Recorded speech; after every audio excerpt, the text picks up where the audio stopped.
Bismillahirrahmanirrahim. Assalamualaikum warahmatullahi wabarakatuh.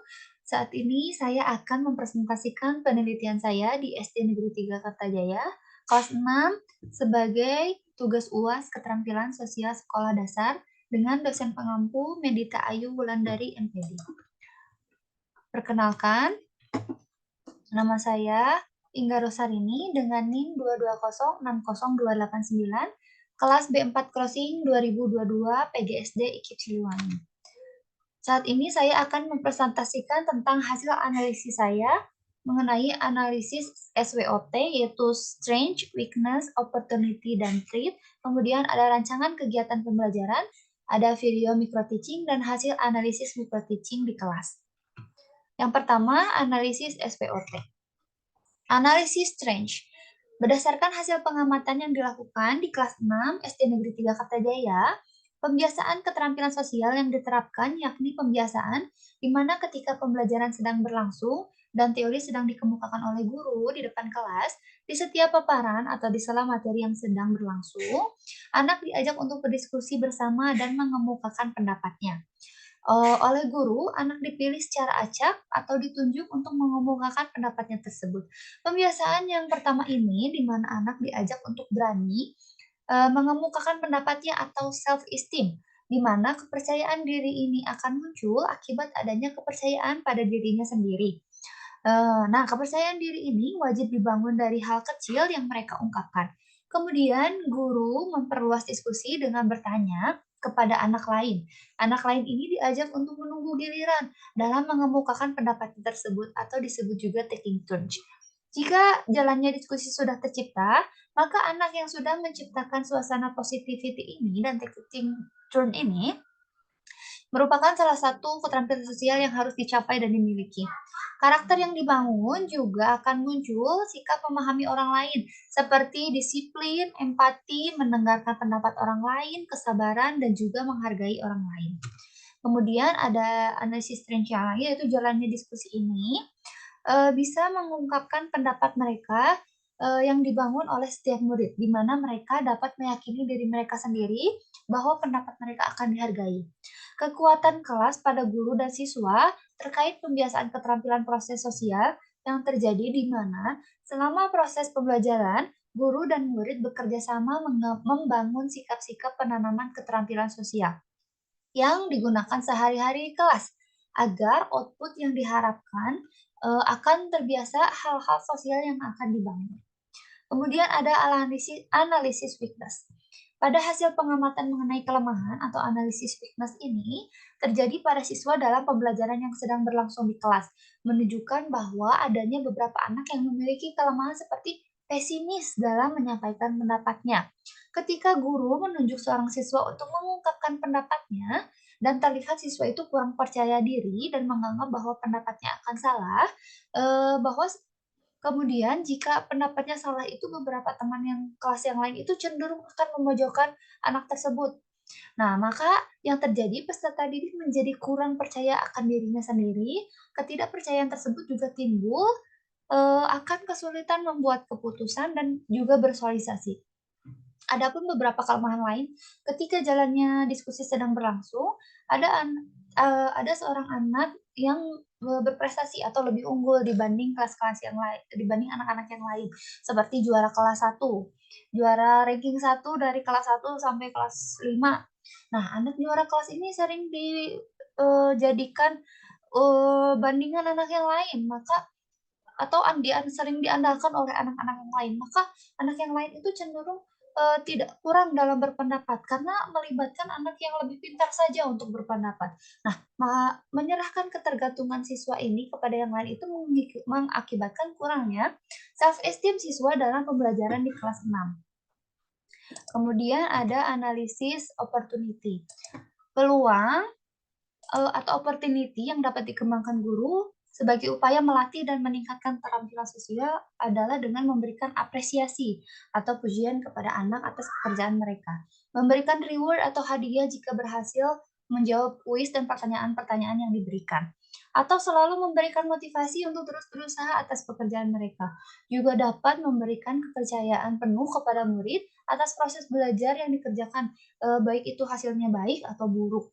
Nah, memberikan kepercayaan penuh juga kepada murid atas proses belajar yang dikerjakan. Lalu ada, diberikan kepercayaan untuk tanggung jawab sehingga muncul keberanian dan daya juang untuk berprestasi. Kemudian, guru memberitahu hal-hal sosial yang baik yang harus anak kerjakan atau pelajari, seperti toleransi, mengantri. Mengantri juga tidak hanya mengantri dalam hal sosial, tapi mengantri dalam misalnya berpendapat. Juga ada kepercayaan diri, membatasi diri atau mengontrol diri, mampu mengungkapkan pendapat di depan kelas atau di umum, terus dengan belajar bertukar pendapat, juga bermusyawarah. Hal ini juga menunjukkan bahwa siswa mampu menerapkan kontrol sosial yang baik, serta meningkatkan keterampilan sosial yang mereka miliki. Kemudian ada analisis trait. Ancaman yang mungkin terjadi jika guru tidak mampu mengatasi kelemahan dan mempertahankan kekuatan keterampilan sosial adalah tidak kondusifnya suasana kelas. Murid tidak tertib dan disiplin. Murid tidak percaya akan dirinya sendiri dan murid cenderung pasif di kelas. Suasana kelas juga tidak akan menyenangkan dan tidak juga tercapainya tujuan pembelajaran yang ingin dicapai. Permasalahan ini juga akan muncul ketika ketidakmampuan siswa dalam percaya akan dirinya sendiri dan menetapkan pada batasan-batasan tertentu. Kemudian ada rancangan kegiatan pembelajaran yang akan dilakukan. Ada beberapa tahapan, yaitu tahapan orientasi. Di tahapan orientasi ini ada guru dan siswa. Guru meminta peserta didik untuk membentuk kelompok, kemudian peserta didik berkelompok. Guru menunjukkan gambar paksi, lalu guru meminta pendapat tentang gambar tersebut. Nah, peserta didik itu mengamati gambar tersebut dan tujuannya untuk critical thinking dan problem formulation. Kemudian guru memberi kesempatan peserta didik untuk menetapkan pertanyaan untuk merumuskan masalah. Nah, di sini peserta didik juga peserta didik memberikan pendapatnya masing-masing seperti dan tujuannya untuk creativity dan innovation, positivity dan technical juga self-esteem. Tahap 2 ada mengorganisasi. Guru biasanya membantu peserta didik mengorganisasi pertanyaan masalah, lalu guru membagikan LKPD. Dalam hal itu peserta didik biasanya merumuskan masalah atau menanya dengan tujuan critical thinking dan problem formulation. Tahap 3 membimbing penyelidikan. Guru membimbing peserta didik dan menyelesaikan LKPD. Lalu peserta didik mengorganisasikan pertanyaan bersama guru, biasanya tujuannya untuk organization, communication, and collaboration. Lalu guru mengingatkan peserta didik untuk menuliskan hasil diskusi dalam mind mapping atau peta konsep. Lalu masing-masing kelompok menerapkan LKPD dan tahap yang itu menganalisis dan mempresentasikan hasil mereka, lalu anak-anak mempresentasikan hasil mereka di depan kelas. Ini adalah hasil video micro teaching yang sudah saya lakukan. Selamat menyaksikan. Selamat menyaksikan. Oke, anak-anak, kita akan belajar tentang AC. Oh, pada lemas AC. Ada yang tahu? Tahu artinya apa? ASEAN adalah apa? Bahasa Inggrisnya? Iya, bahasa Inggrisnya. Association of South Air. Oke, betul sekali. Yang lainnya tahu nggak? Oh, ada yang diam, ada yang tahu. Oke, dijelasin ya. ASEAN itu Association of South apa? Ada yang tahu ngacung? AFF? Tahu. Nggak tahu ya? Ibu kasih tahu AFF. Betul. Hampir benar. AFF adalah ibu akan bagi kelompok. Satu kelompok 4 orang. Sekarang duduknya melihat semuanya. Tengah pabrik vaksin. Pabrik vaksin kita berapa? Oke, ada yang tahu, 2009 bagikan LKPD yang harus kalian kerjakan. LKPD ini kalian rumuskan masalah-masalah yang ada di LKPD-nya. Nanti setelah LKPD kalian buat mind mapping-nya. Oke? Begini satu kelompok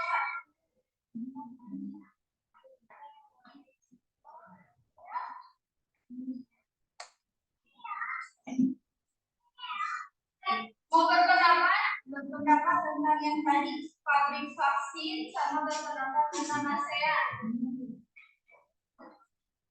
Tanya dulu. Apa Fitri? Kalau vaksin itu dibuatnya ada pabrik khususnya. Betul, ada pabrik khususnya. Terima kasih sudah bertanya, Fitri. Ada lagi yang mau bertanya? Ya, Nek. Di waktu itu kita pasti saja karena KPD kalian tinggalkan di dalam main mappingnya ya. Setelah main mappingnya selesai, tiap kelompok semuanya mempresentasikan ke depan.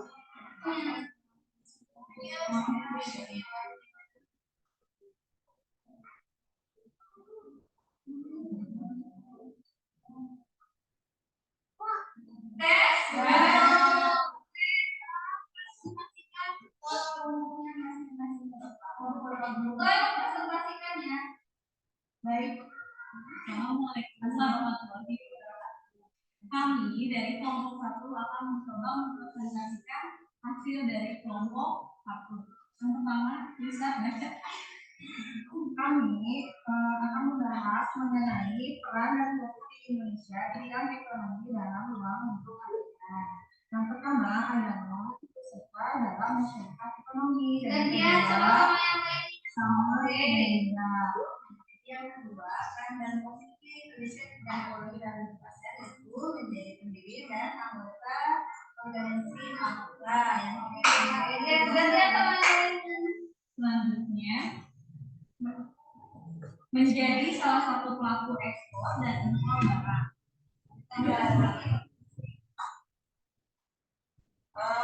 Menjadi panas ya, kalau di result project. Betul sekali. Terima kasih.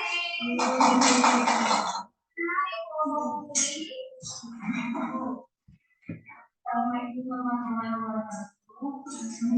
Kami dari kelompok 2 akan mempresentasikan hasil mapping kami, yaitu peran dan posisi Indonesia di bidang ekonomi dalam lingkup ASEAN. Yang pertama, mendukung terbentuknya masyarakat ASEAN, MLH.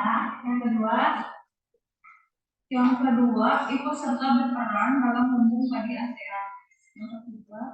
Yang ketiga, tuan rumah KTT ASEAN. Yang terakhir,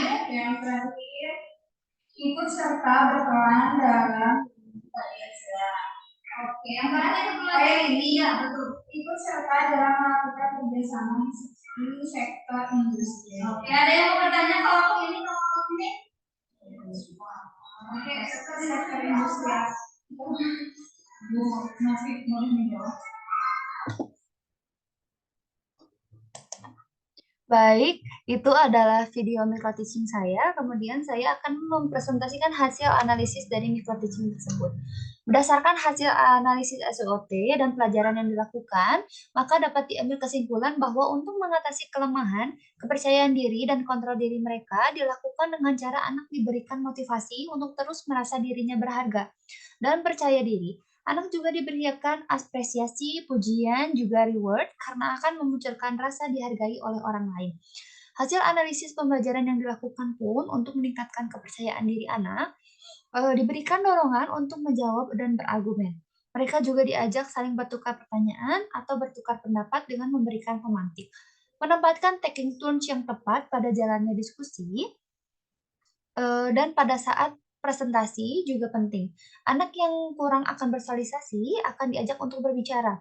Hal ini dilakukan agar anak mendapat kesempatan yang sama untuk tampil dan meningkatkan kepercayaan diri mereka, juga berani tampil di depan kelas. Sekian presentasi dari saya. Terima kasih. Wassalamualaikum warahmatullahi wabarakatuh.